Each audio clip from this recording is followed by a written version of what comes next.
창세기 12장 1절부터 3절 말씀입니다.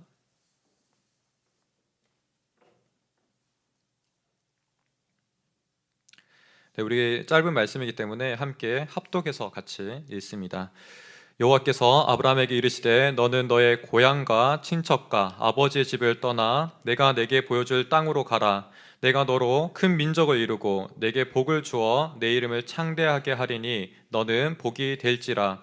너를 축복하는 자에게는 내가 복을 내리고 너를 저주하는 자에게는 내가 저주하리니 땅의 모든 족속이 너로 말미암아 복을 얻을 것이라 하신지라. 아멘. 주님의 말씀이었습니다. 우리 오늘 말씀을 보는 가운데서 우리가 한 해를 바라보는 가운데 충만함이란 주제로 계속 나아가고 있는데요. 그 가운데서 우리가 특별히 부르심, 이 부르심의 인물들을 조금 몇몇 살펴보기 원합니다. 왜 그러냐면 이 부르심이라는 것이 곧 우리를 충만케 하시는 자리로 초대하시는 것인데 우리 또한 이 믿음의 사람처럼 동일하게 부르신 줄 믿기 때문입니다. 그래서 우리가 이런 인물들을 살펴보면서 다른 사람의 이야기가 아니라 우리가 걸어가야 될 길, 우리가 함께 힘써 나아가야 될 그 방향인 줄 믿으며 여러분들이 함께 말씀을 드리면 좋겠습니다. 오늘 우리가 첫 번째 그 시간 가운데서 아브라함이라는 인물을 같이 나누기 원합니다. 그래서 부르심의 사람 첫 번째 아브라함인데요. 이 아브라함은 누구인가? 이런 질문을 먼저 던진다면 잘 아시겠지만 혹여나 여러분들도 이제 기억나지 않을 수 있고 지금 잠시 이제 생각나지 않을 수 있으니까 말씀드립니다. 아브라함의 원래 이름은 무엇이죠? 오늘 본문에 나타난 바와 같이 아브람입니다. 아브람 세 글자죠. 아브라함이 아니라 아브람이에요. 아브람이라는 이름의 뜻은 존귀한 아버지라는 뜻을 가지고 있어요. 존귀한 아버지. 나중에 하나님께서는 이 이름을 바꿔주시죠. 우리가 방금 말한 것처럼 아브람이 아니라 아브라함으로 바꿔주십니다. 이 아브라함이라는 뜻은 이름 그대로 굉장히 크게 해주신 거예요. 이름을 창대하게 해주신다고 오늘 본문 가운데 이야기하셨는데 아브라함보다 아브라함이 훨씬 더 창대한 그 이름인 거죠. 이름의 뜻은 무엇이냐면 열국의 아버지라는 뜻을 가지고 있습니다.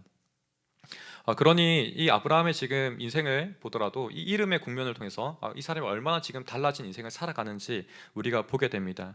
또한 이뿐만 아니라 갈라디아서 3장 7절의 말씀 우리 화면에 있는데요. 이 말씀을 보게 되면 그런즉 믿음으로 말미암은 자들은 아브라함의 자손인 줄 알지어다 이렇게 이야기해요. 믿음으로 말미암은 자들, 우리 또한 하나님을 믿는다면 믿음으로 말미암은 자들이라 이야기할 수 있는데 이 모든 사람들은 누구의 자손이라고 이야기하는 거예요? 아브라함의 자손이라고 이야기하는 거예요. 반대로 말하면 아브라함은 모든 믿는 신자들의 아버지라고 이야기할 수 있는 거죠. 그러한 존재가 지금 아브라함으로 이렇게 이 사람이 세워받고 있다라고 볼 수 있습니다. 그렇기 때문에 이것은 단순히 혈통적인 존재가 아닌 거죠. 훨씬 더 광범위합니다. 모든 믿는 신자들, 그죠? 그만큼 영적인 부분에서 이 아브라함이 크게 복을 받았다라고 이야기할 수 있습니다. 이런 광대한 복을, 이런 충만한 복을 받은 이 아브라함. 하지만 그의 출발을 오늘 우리가 본문 가운데 보게 되는데요. 사실은 아브라함 그 출발은 다소 우울하게 시작됩니다. 여러분들 성경에서 12장을 보았지만 좀 더 앞선 11장 27절을 보게 되면 이 아브라함 이야기가 그의 가족에 대한 배경이 등장하고 있죠. 거기에 보게 되면 이 아브라함은 형제가 2명 더 있었다는 것을 알게 됩니다. 남자만 지금 3형제가 등장하는데요. 아브라함의 이름이 있고 나홀이 있고 하란이 있습니다. 나홀이 있고 하란이 있고 아브라함이 있습니다. 그런데 여기 보게 되면 저는 한편 해석하기에는 이 아브라함이 막내인 것 같아요. 여러분들이 왜 그러냐고 묻는다면 나중에 개인적으로 찾아와 주시기 바랍니다. 이 시간에 다 풀기는 굳이 중요하지도 않고 사소하기 때문에 다 풀지 않고 궁금하다면 찾아오시면 좋을 것 같고요. 이 아브라함은 막내 아들로 저는 생각되어지는데 그가 지금 먼저 형이 죽는 아픔을 겪게 되어요. 하란이죠. 하란이 먼저 죽게 됩니다. 그리고 또 한편은 아브라함이 결혼을 하는데 자녀를 임신하지 못하는 거예요. 사라가 임신하지 못하는 그런 아픔을 또한 겪습니다. 그리고 11장 끝에는 아버지가 죽는 이 경험을 겪게 돼요. 그러니까 아브라함이 지금 이 배경을 이야기하는데 계속해서 죽고 임신하지 못하고 상실과 지금 결핍에 대한 그 아픔들을 이 아브라함은 절절하게 겪고 있는 모습을 보게 됩니다. 그 가운데서 지금 이 아브라함의 이름은 무엇이라고 이야기했나요? 아까 존귀한 아버지라는 이름을 가지고 있어요. 얼마나 이게 지금 현실적으로 모순된 이름입니까? 아브라함의 이름은 존귀한 아버지인데 그가 지금 가지고 있는 것은 자녀도 없고 지금 오히려 가족들 가운데 죽음만 경험하고 있는 이 아픔이 가득한 모습이라는 거죠. 그 가운데서 우리 또한 주변의 죽음을 한번 생각해 보십시오. 여러분들이 장례식장을 한번 참석해 본 적 있는지 모르겠지만 저는 교회에 있다 보니까 종종 장례식장에 간단 말이에요. 그럴 때마다 이 죽음에 대한 의미를 굉장히 많이 생각해 보게 됩니다. 여러분들도 혹시 이제 가족 중에서 누군가 소천하시 되면 한편 그런 생각들이 굉장히 많이 들 거예요. 이 죽음이란 게 무엇인지, 그리고 이 죽음을 기억하는 사람들의 이 모습들을 보면서 나는 어떻게 살아야 되는가, 이런 생각들을 굉장히 많이 하게 됩니다. 아브라함 또한 다르지 않았을 거로 보입니다. 형이 죽고 아버지가 돌아가신 그 과정 가운데서 극심한 고뇌가 있었던 것 같아요. 그 가운데 게다가 지금 자녀조차 없습니다. 나의 인생은 어떻게 흘러가고 나의 인생은 어떻게 기억될 것인가, 이런 고민하는 가운데서 자녀가 없다라는 것은 그를 슬퍼해줄 후손이 없다는 것이고, 또 그를 기억해줄 사람이 후손이 없다라는 이야기가 됩니다. 굉장히 비통한 심정, 굉장히 안타까운 그 마음들이 이 가운데서 우리가 11장 말미에서 느끼면서 12장을 보게 되는 겁니다. 그럴 때 12장에서 하나님께서 음성이 들려지는 거예요. 이 아브라함이 결핍이 가득하고 아픔과 상실이 가득한 그 가운데서 하나님의 음성이 들려지고 있는 것이죠. 이것은 11장과 12장의 내용이 서로 전혀 다른 상황 가운데 진행되는 게 아니에요. 연결되어서 진행되고 있습니다. 우리가 굳이 풀어낸다면 이런 아픔 가운데서 하나님이 그리고 아브라함에게 이르시되, 이렇게 이야기할 수 있는 거예요. 그리고가 들어가는 겁니다. 영어 성경에서는, 그래서 어떤 성경에서는 now가 들어가요. 이제 하나님께서 이 아브라함에게 이야기하신다, 이렇게 표현하기도 하는 거죠.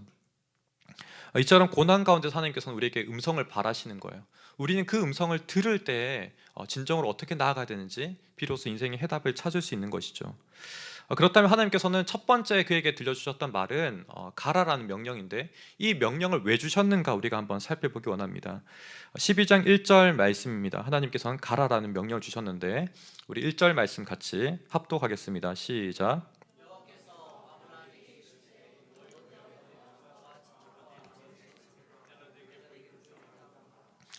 네, 가장 처음에 보게 되면 하나님께서는 가라라고 이야기하신 거예요. 가라. 지금 우리 성경에선 가장 뒤에 나오지만 사실은 가라라는 말씀을 먼저 이야기하는 거예요. 떠나라는 표현인 거죠. 왜 고난 가운데 떠나라고 이야기할까요? 왜 어려움 가운데 떠나라고 이야기하시는 걸까요? 우리에겐 사실 쉽사리 이해되지 않습니다. 우리에게 고난이 있고 어려움이 있다면 오히려 그때일수록 더욱더 가족들 가운데, 우리 고향 가운데 내가 의지할 수 있는 사람 옆에 있어야 되는 거 아니겠습니까? 그런데 하나님이 이런 모든 지지 기반들을 떠나라고 이야기하시는 거예요. 하나님께서는 분명히 특별한 목적을 지금 가지고서 떠나라고 이야기하시는 거죠. 왜 이렇게 떠나라고 이야기하시는 걸까요? 우리가 오늘 본문 가운데서는 앞뒤로서는 이걸 정확하게 힌트를 찾을 수는 없습니다. 그러나 성경에 우리가 다른 부분을 찾아보게 되면 여호수아 24장 2절의 말씀에서 조금 우리가 같이 단서를 보면 좋겠습니다. 제가 좀 잘라서 왔기 때문에 화면을 보면서 같이 읽겠습니다. 시작. 옛적에 너희의 조상들 곧 아브라함의 아버지 나홀의 아버지 데라가 강 저쪽에 거주하여 다른 신들을 섬겼으나, 앞서 말한 것처럼 본문에선 선명하게 나타나지 않지만 오늘 여호수아 말씀을 보게 되면 아브라함의 집은 다른 신을 섬겼다라고 이야기하고 있습니다. 달리 말하면 우상을 섬겼다라고 이야기하는 거죠. 여러분들이 성경에서 종종 마주하는 이 우상이라는 것을 여러분 굉장히 가볍게 생각하기 쉬운데 사실은 그렇지 않습니다. 우리 삶에서도 굉장히 중요한 부분이고 우리 삶에서 반드시 다뤄야 되는 필수적인 부분입니다. 이 우상이라는 것은 우리로 하여금 하나님의 음성이 잘 들리지 않도록 하는 거예요. 그렇기 때문에 하나님 외에 다른 것을 의지하는 그 모든 것들이 반대로 우상이 될 수 있는 거예요. 하나님 사이와 우리가 가로막는 그 어떤 것이라도 이 음성을 들리지 않게 하는 그런 요소가 된다면 바로 우상이 되는 것입니다. 당시에도 이 우상이라고 한다면 그리스 로마 신화와 굉장히 유사했어요. 여러분들이 길가메시라는 어떤 작품들이 시중에서 판매하는데 그 작품이 바로 이 아브라함이 살았던 시대에 있었던 신화입니다. 이런 내용들을 살펴보게 되면 오늘날 우리가 추구하는 사람들의 삶과 크게 다르잖아요. 우리가 그리스 로마 신화도 보면서 굉장히 재밌게 읽을 수 있는 이유가 뭡니까? 그 사람들 내면 속에 오늘날 우리가 추구하는 것들과 동일한 것을 추구하기 때문에 아닙니까? 그 사람들 또한 부를 추구했고 미를 추구했으며 힘을 숭상하고 건강과 자녀와 명예를 추구했던 삶이 있었습니다. 달리 말하면 안정과 안락함을 추구했던 것이죠. 또 다르게 말한다면 우리의 즐거움과 우리의 쾌락을 쫓아 살았던 삶이었습니다. 그런 삶 살아가는 가운데 하나님께서 그것을 우상의 어떤 자리라고 이야기하신 거고, 그 자리에서 우리로 하여금 가라라고 명하시는 것이죠. 이처럼 하나님을 찾지 못하게 하고 하나님을 바라보지 못하는 것이 우상이라고 했습니다. 내 삶에 부족함이 없노라, 또 한편 내가 정말 모든 것이 만족하다, 이렇게 우리가 이야기한다면 우리가 과연 하나님을 온전히 바라볼 수 있겠습니까? 우리에게 어떤 결핍이 없다면 우리는 그냥 만족하고 다른 어떤 변화라든지 하나님을 쳐다볼 어떤 믿음의 결단을 내리기 어렵습니다. 그렇기 때문에 이러한 결핍의 자리 가운데서 하나님께서는 명령하시고 그분의 음성을 들려주신다는 것을 우리가 아브라함을 통해서 보게 되는 것이죠. 우리 또한 우상의 이 땅 가운데 있을 수 있습니다. 그렇기 때문에 하나님께서는 우리에게 동일하게 가라는 음성을 들려주시는 것이죠. 아브라함이 살았던 이 우르라는 땅, 사실 그 땅은 하나님과 가장 멀어 있었던 땅입니다. 바벨과도 가까웠던 땅이고 그러한 땅이기 때문에 어떻게 보면 땅끝이라고 표현할 수 있습니다. 하나님의 관심이 있는 자리에서 가장 멀리 있는 자리라고 할 수 있는 것이죠. 이사야서 우리 말씀 한번 보겠습니다. 41장 9절의 말씀입니다. 우리 한번 같이 합독하겠습니다. 시작.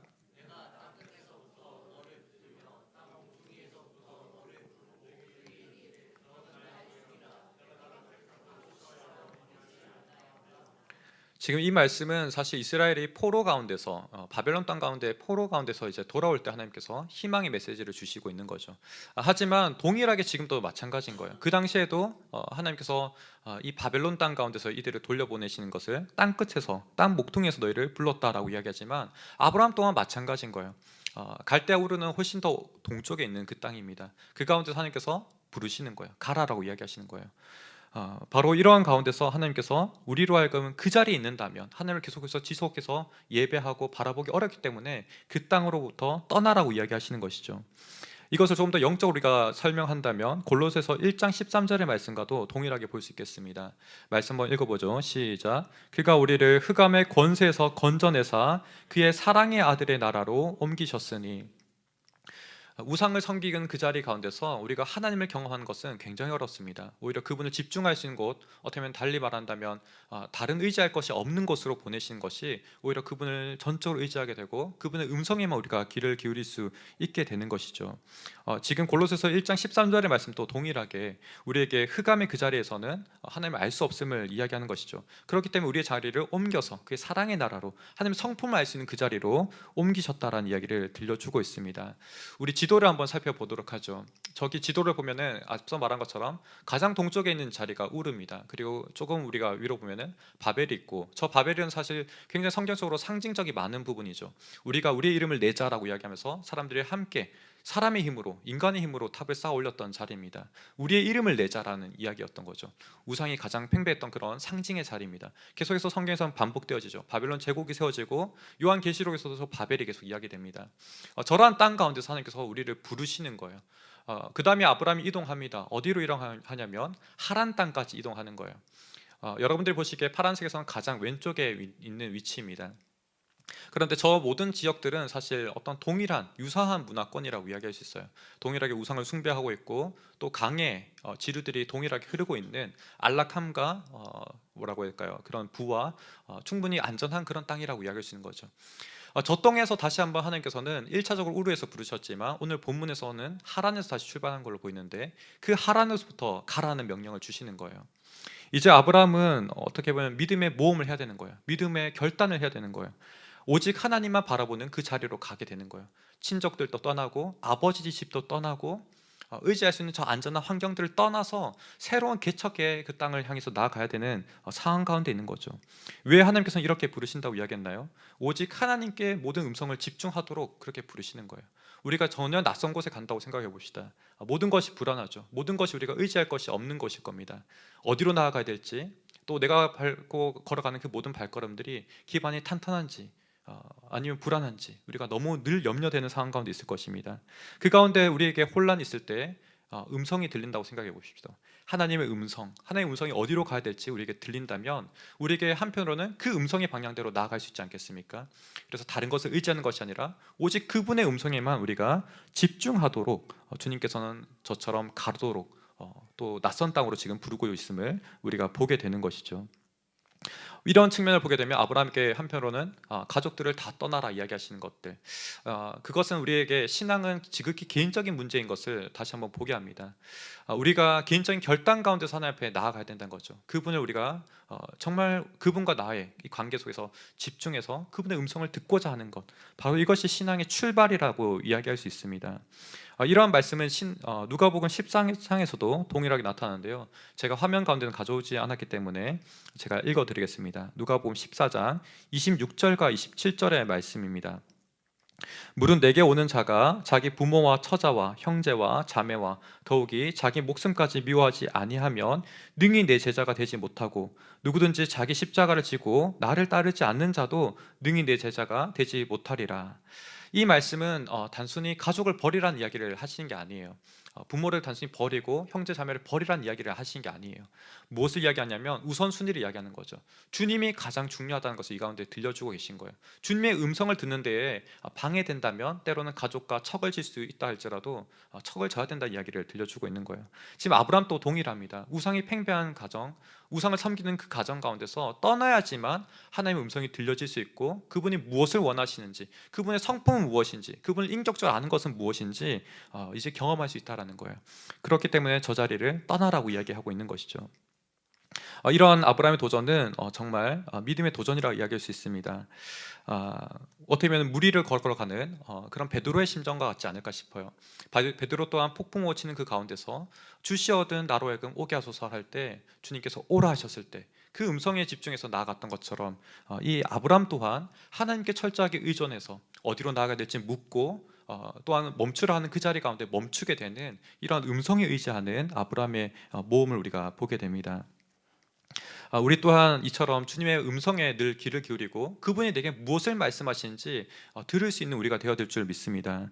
그럴 때 우리 또한 하나님을 경험하게 되고 그분이 무엇을 원하시는지, 내 삶을 어떠한 방향으로 이끌고 가시기 원하시는지 우리가 들을 수 있는 줄 믿습니다. 이러한 점에서 아브라함은 철저한 예배자로 또한 이야기할 수 있습니다. 그가 도착하는 곳곳마다 제단을 쌓았고 예배의 단을 쌓았기 때문에 그렇습니다.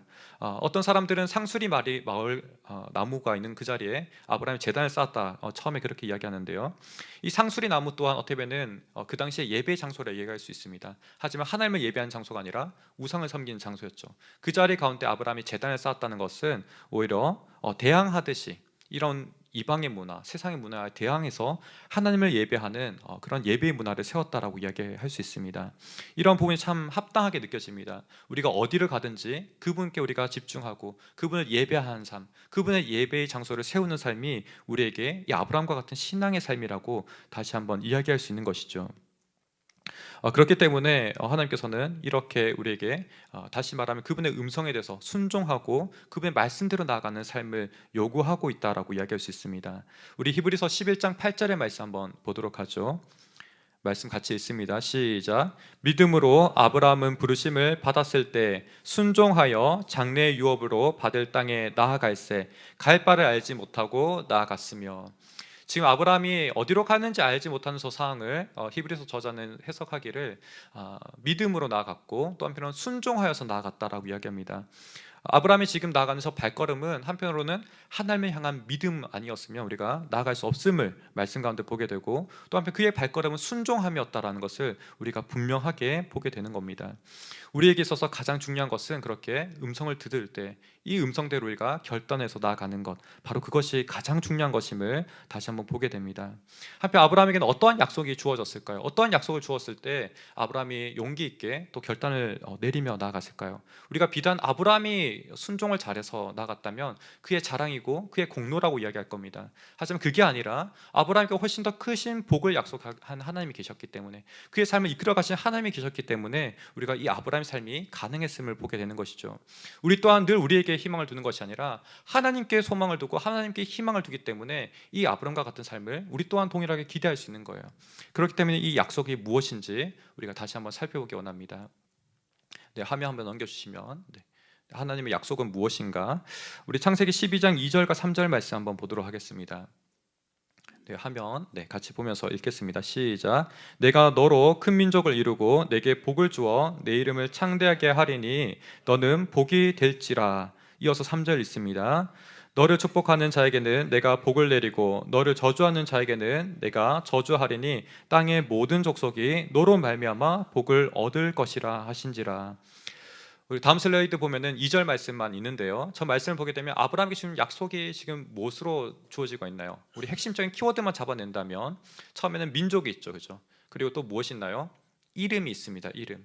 그리고 마지막으로는 우리가 복을 짚어낼 수 있을 겁니다. 여러분들이 제가 앞서서 이 아브라함이 누군지를 여러분들한테 설명드렸던 것을 잘 기억한다면 이 내용들은 곧 아브라함의 결핍과 관련되어 있는 거예요. 자녀가 없었던 삶 가운데서 민족을 약속하시는 거예요. 자녀를 약속하시는 거죠. 또 한편 그의 이름이 무엇이었나요? 존귀한 아버지였어요. 그렇지만 그의 현실 속에서는 자녀가 없었습니다. 자녀가 없는 존귀한 아버지, 말이 되지 않죠. 수치가 가득한 그의 이름이었습니다. 하지만 그의 이름이 이제는 창대하게 하신다라는 약속을 주고 계시는 거죠. 더 나아가서 그에게는 이런 모든 결핍을 채우는 하나님의 복이 필요했는데 그 복을 하나님께서 약속하고 있는 모습을 보게 됩니다. 우리가 저 약속을 잘 보게 되면은 굉장히 하나님의 약속이 너무나 놀랍다라는 것을 발견하게 됩니다. 왜 그렇습니까? 아브라함은 자녀에 대한 갈급함이 있었어요. 결핍이 있었습니다. 하지만 단순히 하나님께서는 자녀를 주신다라고 이야기하잖아요. 뭐라고 이야기하시나요? 민족을 주신다고 이야기하잖아요. 자녀를 하나님께서는 아브라함 요구했지만 하나님께서는 민족을 주신다라고 이야기하는 거예요. 다르게 말한다면 나라를 이야기하는 거죠. 단순히 3, 4대가 잘 되는 그런 자녀를 이야기하는 게 아니죠. 훨씬 더 나아가서 날로 날로 더 강대해지고 날로 날로 번성해지는 그러한 자녀를 약속하시는 거예요. 정말 시간이 지나도 무너지지 않는 그런 나라를 허락하시는 모습을 보게 되는 겁니다. 여러분들이 저 아브라함의 이름 가운데서 여러분의 이름을 한번 넣어 보십시오. 그러면 느낌이 훨씬 더 다를 거예요. 저 또한 저의 이름을 넣는다면 내가 승일 너로 말미암아 큰 민족을 이루고 승일이 너에게 복을 주어 승일이 너의 이름을 창대하게 하리니 승일이 너는 복이 될지라. 여러분들도 반대로 여러분들의 이름을 한번 넣어보십시오. 그렇다면 하나님께서 주신 저 복이 정말 내 삶 가운데 임한다면 굉장히 큰 이렇게 가슴 벅찬 것을 여러분은 느끼게 될 수밖에 없을 겁니다. 아브라함에게는 가장 결핍한 것들, 가장 필요한 그 부분인데 자기의 상상과 예상을 뛰어넘어서 훨씬 더 풍성한 것을 주시는 하나님이 약속이 저기 가운데 있기 때문입니다. 그 가운데서 점점 이 아브라함 이름 또한 자손이 많아지고 나라가 이루어지는 가운데서 그의 이름이 창대해지겠죠. 그의 존재감이 커진 것과 같은 말입니다. 저는 이 이름이 커진다는 말을 조금 이해하기 쉽게 하나의 예화를 든다면 성난 사람들, 혹시 여러분들 이런 드라마를 아십니까? 넷플릭스에서 상영하고 있는 건데 요즘 많이 유행하고 있는 것 같더라고요. 유행한다기보다는 유명세를 타고 있는 것 같습니다. 왜 그러냐면 골든글러브와 에이미상을 8관왕을 했대요. 어쩌면 우리 기생충도 굉장히 이렇게 유명해졌고 그랬는데 그보다 훨씬 더 많은 상을 받은 거예요. 지금 세계적으로 다 인정받고 있고 놀라운 그런 업적을 남긴 그런 감독인데요. 이 사람의 감독 이름이 이제 이성진 감독입니다. 이성진 감독. 제가 뉴스를 보는 가운데 이 사람의 인터뷰가 실린 거예요. 실렸는데 처음부터 이렇게 유명하지 않았겠죠, 그죠? 굉장히 궁핍한 생활, 어려운 생활도 했었습니다. 원래 경제학 쪽에서 전공했던 인물인데 작가가 되고 싶은 거예요. 자기가 진짜 하고 싶은 일을 찾아보니까 작가였던 거예요. 그래서 정말 밥을 때로는 굶어가면서 때로는 통장에 마이너스 65센트가 찍힐 정도로 굉장히 궁핍한 그런 삶을 살았던 사람입니다. 하지만 정말 부단한 노력 가운데서 그의 이름이 이제 모든 사람이 알게 되는 거죠. 그의 인터뷰 가운데서 가장 인상 깊었던 게 뭐냐면 이 이름에 대한 내용이었어요. 자기가 원래는 너무 이름이 부끄러웠다는 거예요. 외국에서 생활하다 보니까 사람들이 이름을 그대로 발음하지 못하는 거예요. 뭐 양승이라고 하면 야스이 뭐 이렇게 발음하는 거죠. 네, 정말 알아들을 수 없고 한편 너무 창피한 거죠. 사람들이 막 놀리는 거죠. 저희 딸도 양스이 이렇게 이야기하는데 갑자기 내 생각나서 네, 그처럼 참 부끄러운 그런 상황 가운데서 그 이름을 소니 리라고 이야기했다라고 해요. 소니 리 이렇게. 그러다가 어느새 이제 자기가 작가로서 성장하면서 성숙되어져 가면서 자기의 본명을 그대로 사용했다라고 이야기합니다. 이성진 그대로 이름을 사용한 거죠. 그럼에도 불구하고 사람들이 여전히 발음하기 어려워하고 부끄러워했었는데 이 사람이 마음을 바꾼 큰 계기가 있었습니다. 무엇이냐면 2019년에 봉준호 감독과 박찬욱 감독이 이제 세계적으로 이름이 알려지면서 사람들이 그 이름 또한 어려운데 실수하지 않더라는 거예요. 그 이름 또한 정확하게 발음하려고 또박또박 발음하더라는 거예요. 그러면서 내가 정말 노력할 때, 내가 사람들 앞에 정말 내 존재가 인정받을 때 이 이름을 실수하지 않고 틀리지 않고 발음하게 되겠구나, 그런 것들을 깨달음을 얻었다라고 합니다. 그래서 더 정진하였고 지금의 어쩌면 결실을 보게 된 것을 우리가 보게 되는 거죠. 우리 또한 이름을 커진다는 것, 우리 이름을 기억한다는 것, 그것은 단순히 내가 재화가 많아지고 부유해지고 어떤 명예가 높아지는 것, 단순히 그런 차원이 아닌 것 같아요. 우리 내면에 있는 거죠. 내면의 이야기가 더 단단해지고 더 작가로서 참되게 성숙되어져 갈 때 사람들이 이 사람의 이야기를 주목하고 이 사람을 기억해야겠구나, 이런 마음들을 가지게 하는 것이죠. 우리 또한 아브라함을 기억하는 이유가 무엇입니까? 그에게 이 참된 믿음의 걸음들이 보이기 때문에 그래요. 우리 또한 이 아브라함의 믿음대로 살아가야 된다는 어떤 교훈들을 우리가 얻기 때문에 그 이름이 참으로 존귀한 이름인 거죠. 복 또한 마찬가지인 것 같습니다. 이 복이 가장 핵심적인 것인데, 이 복이라는 것은 하나님의 존재와 사실 같아요. 우리 다시 한번 2절의 말씀 띄워줄 수 있으면 띄워주시면 좋겠는데요. 2절의 말씀 자세히 보게 되면 아브라함 너에게 축복한다라고 이야기하잖아요. 너가 복이다라고 이야기하는 거예요. 너는 복이 될지라 이야기해요. 넘어가서 3절 말씀 우리가 보게 되면 3절은 어떻게 이야기하냐면 너를 축복하는 자에게 복을 내리고 너를 저주하는 자에게는 저주를 내리겠다 이렇게 이야기해요. 이거 너무 엄청난 이야기 아닌가요? 그죠? 거의 아브라함이 절대적인 무조건 같은 존재가 되었어요. 슈퍼 히어로 같은 그런 존재, 그보다 더한 존재가 된 거죠. 어떻게 보면 우리가 이것을 바라보는 가운데 하나님 그분 자신이 드러난다라고 이야기할 수 있어요. 하나님 그분 자신이 지금 아브라함과 함께 하시는 거죠. 아브라함과 함께한 그 자리 가운데 있기 때문에 아브라함을 보호해 주시는 거죠. 그죠? 아브라함을 지켜 주시는 거예요. 아브라함에게 복을 주시는 거예요. 아브라함에게 오히려 해가 된 사람들은 그들을 오히려 하나님께서는 누르시고 제압하시는 모습을 이 가운데 들려주고 있는 겁니다.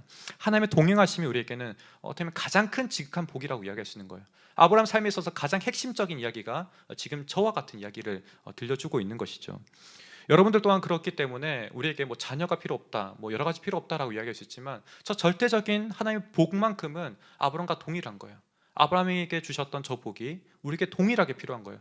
하나님의 동행하심, 나의 모든 결핍을 채우고 남으시는 그 하나님의 충만하심이 저 복과 같이 우리와 함께 해야 되는 것이 우리에게 가장 갈급한 필요라고 이야기할 수 있습니다. 어떻게 보면 아브라함은 그 가운데서 하나님을 깊이 경험할 거예요. 아브라함과 하나님과 대화하면서 하나님의 생각이 무엇인지, 하나님이 원하신 것이 무엇인지 그대로 살아가고 그 삶자리 가운데서 하나님의 뜻하신 것을 드러내는 아브라함으로 나아가게 될 것입니다. 우리가 실제로 창세기 18장 19절의 말씀을 보게 되면 이러한 모습들을 보게 됩니다. 바로 하나님께서 소돔과 고모라는 아주 강팍한 나라, 죄악이 가득한 그 나라를 심판하시는데요. 그 자리를 심판하면서 바로 아브라함과 친구와 같이 상의하시고 논의하시는 모습을 보게 됩니다. 우리 19절 말씀 같이 한번 읽어보죠. 시작. 건속에게 명하여 여호와의 도를 지켜 의와 공도를 행하게 하려고 그를 택하였나니 이는 나 여호와가 아브라함에게 대하여 말한 일을 이루려 함이니라. 지금 하나님께서 아브라함을 선택하신 것은 그냥 선택하신 게 아니라는 거예요. 하나님을 경험하게 하고 하나님이 무엇을 원하시는지 알려주시고 그 다음에 그렇게 행하도록 의와 공도를 행하도록 지금 부르셨다, 택하셨다라고 이야기합니다. 우리가 앞서 에베소서를 나눴을 때도 하나님께서 우리에게 선택하시고 우리에게 풍성한 충만을 경험하게 하시는데 어디까지 충만하게 하신다면 우리가 그리스도의 장성한 분량까지 경험하기 원한다고 이야기했잖아요. 아브라함도 지금 동일한 거예요. 하나님을 경험하고 그분을 닮아가도록 지금 부르셨다는 거예요. 그래서 이 의와 공도를 행하는 것, 하나님께서 정말 원하신 것을 행하도록 부르셨다는 것을 우리가 보게 됩니다. 어떻게 보면 아브라함 존재 그 자체를 성장시키시고 경험하도록 하나님을 경험하는 가운데 이 충만을 그가 정말 체험하도록 그렇게 부르시고 있는 것을 우리가 보게 되는 것이죠.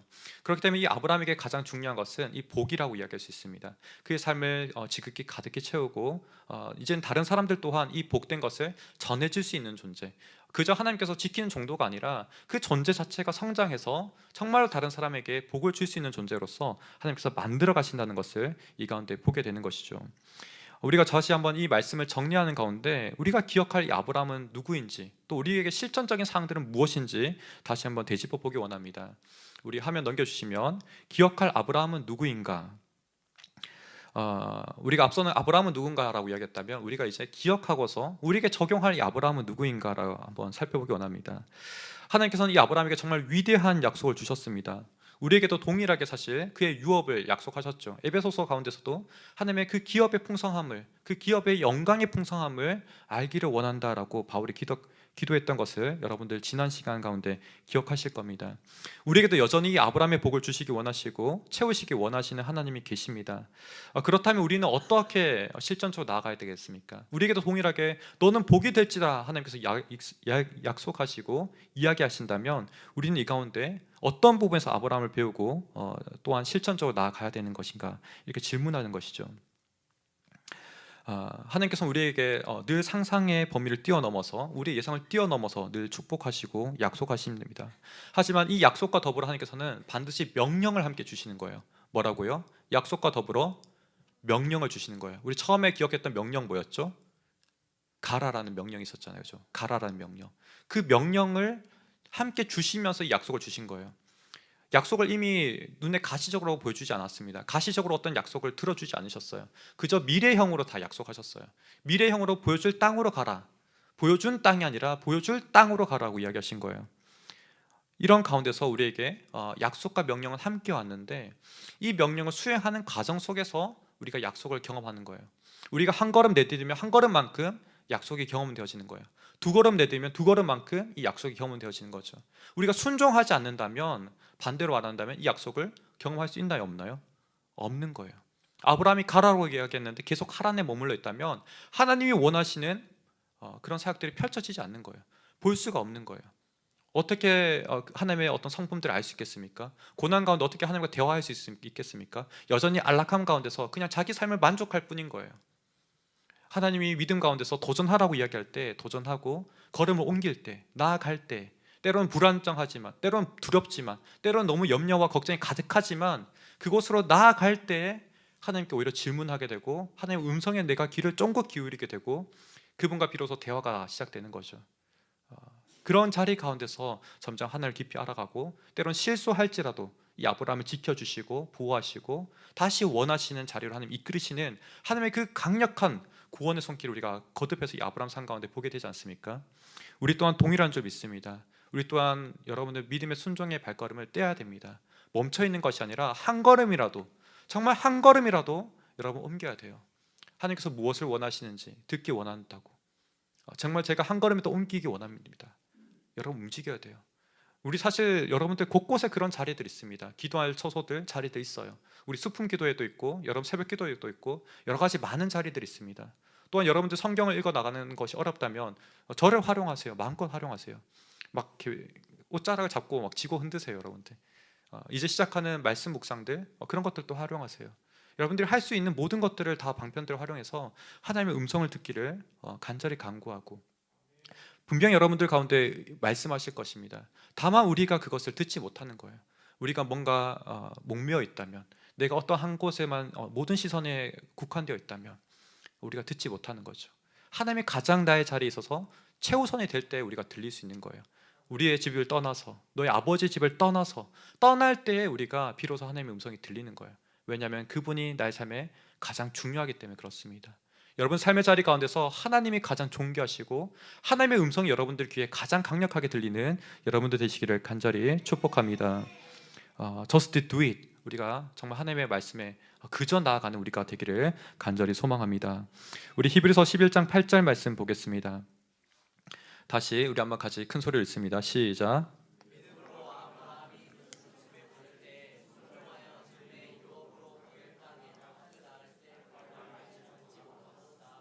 네, 믿음으로 순종했다라고 이야기합니다. 우리에게도 동일하게 하나님께서 이 순종을 요구하신 줄 믿습니다. 아멘. 이렇게 순종할 때 하나님께서 그가 장래받을 유업을 알지 못했지만 한편 하나님께서는 그를 부유하게 하셨고 강대하게 하셨고, 또한 하나님을 무엇보다도 아는, 하나님을 경험하는, 하나님이 가장 존귀한 것을 아는 이 아브라함으로 만드셨어요.